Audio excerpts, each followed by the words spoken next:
ದಿನಾಂಕ 12/10/2012 ಪಂಗಳ್ ಅನ್ನೋ ಒಂದು ಸಣ್ಣ ಗ್ರಾಮದಲ್ಲಿ ಹುಟ್ಟಿದ ಸೌಜನ್ಯಳನ್ನು ಅವತ್ತಿನ ದಿನ ಈ ಕಿಡಿಗೇಡಿಗಳು ದೊಡ್ಡಗೌಡರ ಕುಟುಂಬಕ್ಕೆ ಸಂಬಂಧಿಸಿದಂಥವರು ಈ ರೀತಿಯಾಗಿ ಎಲ್ಲ ಬಳಸ್ಕೊಂಡು ಅವಳನ್ನು ಕೊಲೆ ಮಾಡ್ತಾರೆ, ಡ್ಯಾಶ್ ಮಾಡ್ತಾರೆ.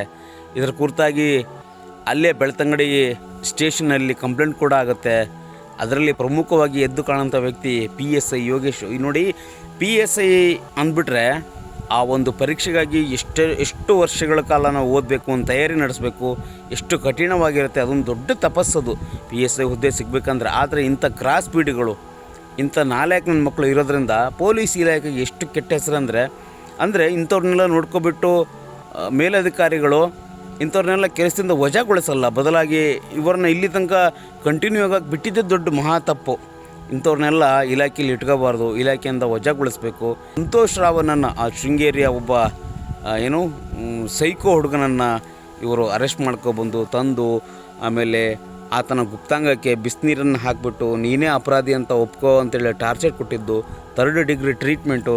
ನನಗನ್ಸುತ್ತೆ ಇಂಥ ವಿಚಾರದಲ್ಲಿ ಆ PSI ಯೋಗೇಶನ್ನು ಒಳಗೆ ಹಾಕಿಬಿಟ್ಟು ಯಾಕೆ ಬಿಸಿನೀರನ್ನು ನಾವು ಹಾಕಬಾರ್ದು, ಯಾಕೆ ಇಂಥವ್ರನ್ನೆಲ್ಲ ನಮ್ಮ ಕೈಗಳಿಗೆ ಯಾಕೆ ಇಂಥವ್ರನ್ನೆಲ್ಲ ಕೊಡಬಾರ್ದು, ಇಂಥವ್ರನ್ನೆಲ್ಲ ನಾವು ಸರಿಯಾಗಿ ಬುದ್ಧಿ ಕಲಿಸ್ತೀವಲ್ಲ. ಅಂದರೆ ಇವ್ರ ಹಿಂದೆ ದೊಡ್ಡ ಪವರ್ ಅಂದರೆ ಆ ಒಂದು ಕ್ಷೇತ್ರದ, ಆ ಒಂದು ಸ್ಥಳದ ದೊಡ್ಡಗೌಡ್ರ ಪವರ್ ಹೇಗಿದೆ ಅಂದರೆ ಇವತ್ತು ಅವ್ರ ಹತ್ರ ಇರೋ ದುಡ್ಡಿಗೆ ಒಬ್ಬ ರಾಜಕಾರಣಿಗಳನ್ನು ಕೊಂಡ್ಕೋಬೋದು, ಅಥವಾ ಹೆಚ್ಚು ಕಡಿಮೆ ಆದರೆ ಇವರೇ ರಾಜ್ಯವನ್ನು ನಡೆಸ್ಬೋದು. ಅಷ್ಟೊಂದು ದುಡ್ಡು ಮಾಡಿದ್ದಾರೆ. ಆ ದುಡ್ಡಲ್ಲಿಂದ ಬಂತು. ನೀವು ಭಕ್ತಾದಿಗಳು ಅಲ್ಲಿಗೆ ಹೋಗ್ತೀವಿ, ಇವನು ನೋ ಪಾರ್ಕಿಂಗ್ ಅಲ್ಲ, ಪಾರ್ಕಿಂಗ್ ಜಾಗದಲ್ಲಿ ವಾಹನಗಳನ್ನು ನಿಲ್ಲಿಸೋದ್ರಿಂದ ಹಿಡಿದುಬಿಟ್ಟು ನೀವು ಕೊಡೋ ಮುಡಿ, ನೀವು ಕೊಡೋ ಕಾಣಿಕೆಯಿಂದ ಪ್ರತಿಯೊಂದು ಕೂಡ ಎಲ್ಲಿ ಹೋಗ್ತದೆ ದುಡ್ಡು? ಎಲ್ಲ ಗೌಡ್ರ ಜೇಬಿಗೆ ಹೋಗ್ತಾಯಿದೆ. ಜೇಬಿಗೆ ಹೋಗಿರೋ ದುಡ್ಡು ಏನಾಗ್ತಾಯಿದೆ? ಕಟ್ಟಡಗಳ ಮೇಲೆ ಕಟ್ಟಡ ಹೇಳ್ತಾ ಇದೆ, ಕಾಲೇಜುಗಳು, ಆಸ್ಪತ್ರೆಗಳು, ಹೋಟೆಲ್ಗಳು ಎಲ್ಲ ನಿರ್ಮಾಣ ಆಗ್ತಾಯಿದೆ. ಹೆಚ್ಚುವರಿ ದುಡ್ಡೆಲ್ಲ ಏನಾಗ್ತಾಯಿದೆ? ನಿಮ್ಮ ಊರಲ್ಲಿರುವ ಧರ್ಮಸ್ಥಳ ಸಂಘ ಅನ್ನೋ ಹೆಸರಲ್ಲಿ ನಿಮ್ಮ ಕೈಗೆ ಬಡ್ಡಿ ದರದಲ್ಲಿ ಸಿಗ್ತಾಯಿದೆ. ಕೇವಲ ಪುಕ್ಸಟ್ಟೆಯಾಗಿ ಅವರು ಹಣ ಕೊಡ್ತಾಯಿಲ್ಲ, ನಿಮ್ಮ ಮನೆ ಮತ್ತು ಆಸ್ತಿಯನ್ನು ಅವರು ಅಡವಾಗಿ ಇಟ್ಕೊಂಡು ಇವೆಲ್ಲವನ್ನು ಕೊಡ್ತಿದ್ದಾರೆ. ನಾಳೆ ದಿನ ನೀವು ಕಟ್ಟೋಕ್ಕಾಗಲಿಲ್ಲ ಅಂದರೆ ನೀವೆಲ್ಲವನ್ನೂ ಕೂಡ ಅವರಿಗೆ ಬಿಟ್ಕೊಡ್ಬೇಕು. ಆ್ಯಂಡ್ ಇನ್ನೊಂದು ವಿಚಾರವನ್ನು ಅವರು ತುಂಬ ಸ್ಪಷ್ಟವಾಗಿ ಹೇಳ್ತಾರೆ. ಆ ದೇವಸ್ಥಾನದ ಜಾಗ ಮತ್ತು ದೇವಸ್ಥಾನದ ಏನೊಂದು ನಿರ್ವಹಣೆಯನ್ನು ಆ ಜೈನ ಒಂದು ಫ್ಯಾಮಿಲಿ ನಡ್ಸ್ಕೊಂಡು ಹೋಗ್ತಾಯಿದೆ ಅಂತ. ಅದು ನಿಜನೇ, ಅವರು ಜೈನರು ಮತ್ತು ಆ ಜಾಗ ಜೈನರಿಗೆ ಸೇರ್ಪಟ್ಟಿದ್ದು, ಹಾಗಾಗಿ ಅವ್ರು ನಡ್ಸ್ಕೊಂಡು ಹೋಗ್ತಾ ಇದ್ದಾರೆ. ಆದರೆ ದೇವಸ್ಥಾನದ ಒಳಗಡೆ ಅಂದರೆ ಇರುವಂತಹ ವಿಗ್ರಹ, ದೇವಸ್ಥಾನದ ಒಳಗಡೆ ಇರೋಂಥ ವಿಗ್ರಹ ಶಿವ ಒಂದು ಬಿಸ್ನೆಸ್ಸನ್ನಾಗಿ ಮಾಡ್ಕೊಂಡಿದ್ದಾರೆ ಅಷ್ಟೇ. ಅವ್ರು ಬಿಟ್ಟರೆ ನೋಡಿ, ಈ ವಿಡಿಯೋ ನೋಡಿದ ಮೇಲೆ ನನಗೆ ಅನಿಸಿದ್ದು ಇಷ್ಟು ವರ್ಷಗಳ ಕಾಲ, ನೀವು ಆ ಧರ್ಮಸ್ಥಳ ಎಂಟ್ರಿ ಆದಮೇಲೆ ನಿಮಗೆ ಲೆಫ್ಟ್ ಸೈಡಲ್ಲಿ ಒಂದು ಬಾಹುಬಲಿ ವಿಗ್ರಹ ಕಾಣುತ್ತೆ. ಆ್ಯಂಡ್ ದೂರದಿಂದ ನೋಡಿದರೆ ಆ ದೇವಸ್ಥಾನ ಸಂಪೂರ್ಣವಾಗಿ ಜೈನರ ಬಸದಿಯ ಆಕಾರದಲ್ಲಿ ನಿರ್ಮಾಣವಾಗಿದೆ. ಅಂದರೆ ಅಲ್ಲಿ ಶಿವ ಬರೀ ಬಿಸ್ನೆಸ್ ಅಷ್ಟೇ ಅವರಿಗೆ. ಈಗ ಎಕ್ಸಾಂಪಲ್ ಹೇಳ್ಬೇಕಂದ್ರೆ ನಿಮಗೆ ಬೆಂಗಳೂರಲ್ಲಿ ಇಸ್ಕಾನ್ ಟೆಂಪಲು ಒಳಗಡೆ ಶ್ರೀಕೃಷ್ಣ ಇದ್ದಾನೆ.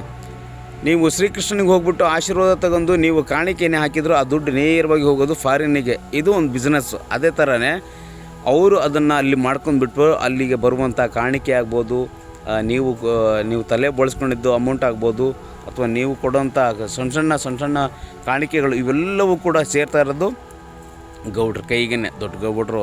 ಹಾಗಾಗಿ ರಿಷಬ್ ಶೆಟ್ಟಿ ಅವರು ಕಾಂತಾರ ಸಿನಿಮಾದಲ್ಲಿ ತುಂಬ ಸ್ಪಷ್ಟವಾಗಿ ತಿಳಿಸಿದ್ದಾರೆ. ನೀವು ಬೇಕಾದರೆ ಸಿನಿಮಾನ 1 ಸಲ ಅಲ್ಲ, 2 ಸಲ 3 ಸಲ ನೋಡಿ, ಅಲ್ಲಿ ಏನು ನಡೆದಿದೆಯೋ ಅದನ್ನು ತೋರಿಸಿದ್ದಾರೆ.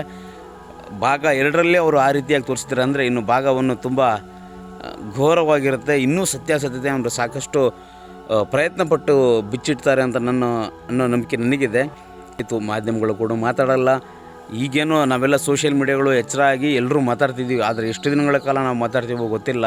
ಬಟ್ ಒಂದು ಹೆಣ್ಣು ಹೆತ್ತವರ ನೋವು ಎಷ್ಟಿರುತ್ತೆ ಅಂದರೆ, ಆ ಒಂದು ಹೆಣ್ಣು ಅಲ್ಲೊಂದು 4-5 ಜನದ ಮಧ್ಯೆ, ಅಂದರೆ 4 ಹುಲಿಗಳ ಮಧ್ಯೆ ಒಂದು ಜಿಂಕೆ ಸಿಕ್ಕಾಕ್ಕೊಂಡಂಗೆ ನರಳಾಡಿ ಬಿಡಿಸ್ಕೊಂಡು ಹೀಗೋ ಹೋಗ್ಬೇಕಂದ್ರೂ ಆ ಹುಲಿಗಳು ಆಕೆಯನ್ನು ಬಿಟ್ಟಿಲ್ಲ, ಬಳಸ್ಕೊಬಿಟ್ಟು ಆ ಒಂದು ಜಾಗಕ್ಕೆ ಹೇಗ್ರಿ ಸ್ವಾಮಿ. ಅಂದರೆ ಧರ್ಮಸ್ಥಳದಲ್ಲಿ ನಿಮಗೆ ಊಟ ಬಡಿಸೋಕ್ಕಂತಲೇ ಒಂದು ಟೀಮ್ ಇದೆ. ದೇವಸ್ಥಾನದ ವಿರುದ್ಧವಾಗಿ ಮಾತಾಡಿದವ್ರನ್ನ ಬಾಯಿ ಮುಚ್ಚೋಕ್ಕೆ ಅಂತಲೇ ಒಂದು ಟೀಮ್ ಇದೆ. ಈ ಥರದ ಕೃತ್ಯಗಳನ್ನು ಮುಚ್ಚೋಕೆ ಅಂತಲೇ ಒಂದು ಟೀಮ್ ಇದೆ. ಸೊ ಇವೆಲ್ಲವನ್ನು ಇಟ್ಕೊಂಡು ಆ ಮನುಷ್ಯ ಎಲ್ಲವನ್ನು ಕ್ಲೀನಾಗಿ ಮೇಂಟೈನ್ ಮಾಡ್ಕೊಂಡು ಹೋಗ್ತಾ ಇದ್ದಾನೆ. ಯಾರೂ ಕೂಡ ನಮ್ಮ ವಿರುದ್ಧವಾಗಿ ಒಂದು ಬೆರಳು ಕೂಡ ತೋರಿಸ್ಬಾರ್ದು, ಮಾತಾಡಬಾರೋ ಅನ್ನೋ ಉದ್ದೇಶಕ್ಕೆ ಅವಯ್ಯ ಹಣದ ಮೇಲೆ ಹಣ ಮಾಡ್ತಿದೆ. ಎಲ್ಲವೂ ಕೂಡ ಹಣದ ವ್ಯಾಮೋಹ. ಹಣ ಇವತ್ತು ಮನುಷ್ಯನಲ್ಲಿ ಎಷ್ಟು ಹಾಳು ಮಾಡಿದೆ ಅಂದರೆ, ಮುಂದೊಂದು ದಿನ ಆ ನೇತ್ರಾವತಿ ದಂಡೆಯ ಮೇಲೆ ಮಂಜುನಾಥ ಸ್ವಾಮಿ ಬದುಕಿದ್ದೇ ಆದರೆ, ದೇವರು ಇರೋದೇ ಆಗಿದ್ದರೆ ಆ ಒಂದು ಫ್ಯಾಮಿಲಿ ನಿರ್ನಾಮ, ಹೆಸರು ಹೇಳೋಕ್ಕೂ ಇರಲ್ಲ, ಆ ರೀತಿ ಆಗೋದ್ರಲ್ಲಿ ಎರಡು ಮಾತಿಲ್ಲ. ಇಲ್ಲಿವರೆಗೂ ಕೂಡ ಆ ಮನುಷ್ಯ ನಾನೇನು ತಪ್ಪೇ ಮಾಡಿಲ್ಲ ಅಂತ ತಲೆ ಮರೆಸ್ಕೊಂಡಿಲ್ಲ. ಆದರೆ ಇದ್ದಾನೆ, ತಪ್ಪೇ ಮಾಡಿಲ್ಲ ಅಂತ ಹೇಳ್ಕೊಂಡು ಓಡಾಡ್ಬೋದು, ಆದರೆ ಮುಂದೊಂದು ದಿನ ಸತ್ಯ ಯಾವತ್ತಿದ್ರೂ ಹೊರಗೆ ಬಂದೇ ಬರುತ್ತೆ. ಇವತ್ತು ಅಲ್ಲಾಗಿದೆ, ನಾಳೆ ನಮ್ಮ ಮನೇಲಾಗ್ಬೋದು, ನಿಮ್ಮ ಮನೇಲಾಗ್ಬೋದು. ಬರೀ ನಾವು ಇಂಥ ಘಟನೆಗಳನ್ನು ನೋಡಿ ಸ್ಟೇಟಸ್ ಹಾಕಿ ಒಂದು ಸ್ವಲ್ಪ ಹೊತ್ತು ಮಾತಾಡಿ ಸುಮ್ಮನಾಗ್ತೀವಿ ಹೊರತು, ಆದರೆ ಇದ್ರ ಬಗ್ಗೆ ಯಾವುದೇ ಸರ್ಕಾರಗಳಾಗಲಿ ಅಧಿಕಾರಿಗಳಾಗಲಿ ಮಾತಾಡೋಕ್ಕೆ ಮುಂದೂ ಬರಲ್ಲ, ಕಠಿಣವಾದ ಕ್ರಮವನ್ನು ಕೈಗೊಳ್ಳೋದಿಲ್ಲ. ಯಾವಾಗ ಇಂಥ ಒಂದು ಘಟನೆಗಳು ರಾಜಕಾರಣಿಗಳ ಮಕ್ಕಳು, ಬಿಸ್ನೆಸ್ಮೆನ್ಗಳ ಮಕ್ಕಳ ಮೇಲೆ ಆಗುತ್ತೋ ಆವಾಗ ಬಹುಶಃ ಇಲ್ಲೋ ಒಂದು ಕಡೆ ಸರ್ಕಾರಗಳು, ಇತರೆ ಅಧಿಕಾರಿಗಳು ಎಚ್ಚರ ಆಗ್ಬೋದು ಅಂತ ನನ್ನ ಅನ್ನಿಸ್ತಾ ಇದೆ. ಬಟ್ ನೀವು ಎಲ್ಲರೂ ಕೂಡ ಕೈ ಜೋಡಿಸೋಣ. ಆ ಹುಡುಗಿಗೆ ಆದಂಥ ಅನ್ಯಾಯವನ್ನು ನಾವು ತಡೆದು ನ್ಯಾಯ ಕೊಡ್ಸೋಕ್ಕೊಂದು ಪ್ರಯತ್ನ ಮಾಡೋಣ. ಇನ್ನೂ ಎಷ್ಟು ವರ್ಷ ಟೈಮ್ ಆಗುತ್ತೋ ಗೊತ್ತಿಲ್ಲ, ಬಟ್ ಅವಳಿಗೇನಾದರೂ ನ್ಯಾಯ ಸಿಕ್ಕಿದ್ದೆ ಆದರೆ ಮುಂದೆ ಇಂತಹ ಘಟನೆಗಳನ್ನು ನಡೆಯೋಕ್ಕೂ ಬಿಡಲ್ಲ, ಆ್ಯಂಡ್ ಮಾಡೋರಿಗೂ ಕೂಡ ಒಂದು ಮಾದರಿ ಆಗಿರುತ್ತೆ ಅಂತ ನಾನು ಹೇಳ್ತಾ ಇದ್ದೀನಿ.